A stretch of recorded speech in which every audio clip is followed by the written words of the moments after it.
na si Rod at Herodin sa aking mga ka-fan and love dyan sa studio na welcome dito sa Kitchen ni Dex.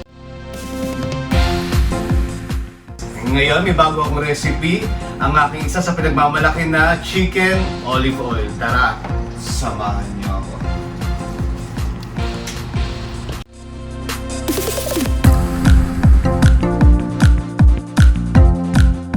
Siyempre, unang-una uli, start natin ang ating stove.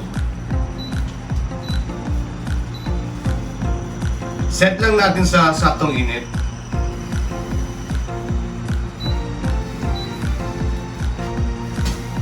Then, ang pinaka-importante ang ating olive oil. Eh, siyempre, di mawawala ng trivia ni Dex. Alam nyo ba na ang olive oil ay healthy sa ating heart? Good dyan sa atin sa mga ugat-ugat natin sa heart natin. So the best ang olive oil. Diba ginugulat ako ng olive oil? Parang minsan ginugulat kayo ng love life mo, minsan mahal kayo kasi hindi. Kahit si olive oil, nagugulat din pag mainit, di ba? Iwas ka lang din, baka masaktan ka. Kinikilig naman kayo, mga nai-love dyan. Next natin ang ating garlic. Add lang tayo ng init sa pan natin. Ako, mahilig ako sa garlic. Na mas maraming garlic, much better din. Minsan nga, ginagawa ko snack ng bawang. Pina-fry ko sa olive oil.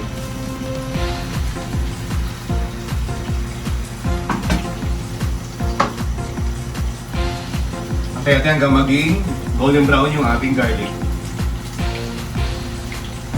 Next, onion.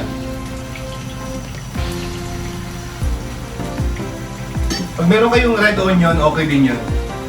The best din yung laso, yung tawag na yung laso, yung maliit na onion, okay din yun. Mas malasa din yun. Yung ating native onion. Isa rin yun sa mga pinagmamalaking produkto ng Nueva Ecija. Kasi ako, proud ako sabihin na kalahati, taga Tarlac City talaga ako. So Kapampangan. Then kalahati is Tagalog talaga ako. Haluin lang natin ng konti.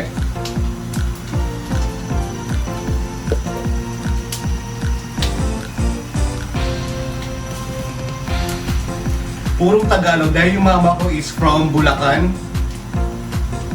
Ilocano, marunong din ako, kaya sa mga norte dyan, marami din akong mga kaibigan dyan sa norte. Then next na natin yung ating ginger, hindi mawawala.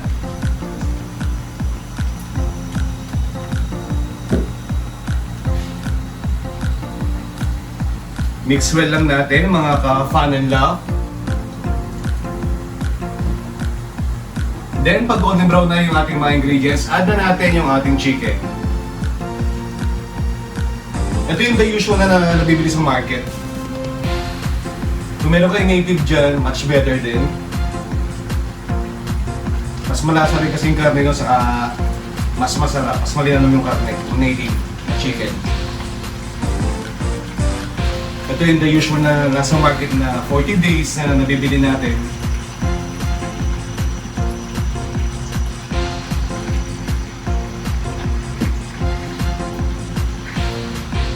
Tapos, make sure na lagi natin binabaliktad mga every 5 minutes para nanunuot yung lasa ng mga ingredients natin at kumakapit yung mga pampalasang nilagay natin. Then, mag-add tayo ng salt to taste.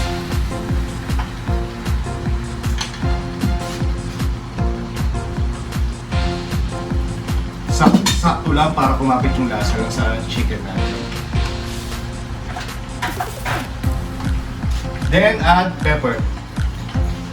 Okay din yung buo, pwede rin yung durog. Yung buo, mas okay lang din. Para pang lasa lang natin ng konti. Tapos, may tips ako sa inyo, aking mga ka-fan and love. Pag magluto ka ng chicken, mag-ready kayo ng toothpick. Kasi di ba napansin nyo minsan, yung mga chicken na meron dugo sa ibabaw, isang sign yun na hindi pa luto yung manok. So para sure na luto yung manok nyo guys, habang nagpa-fry tayo, tusukin yung chicken gamit yung toothpick.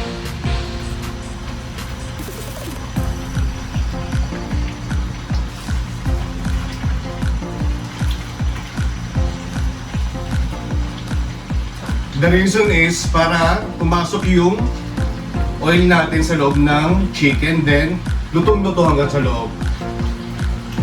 Balik rin natin. Ganun pa rin, tusukin natin yung chicken.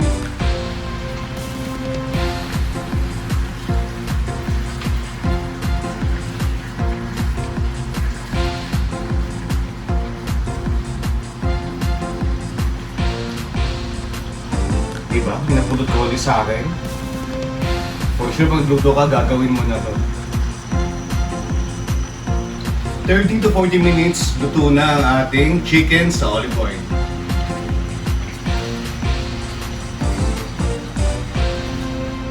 At ito nga mga ka-funnel love, ang aking chicken sa olive oil.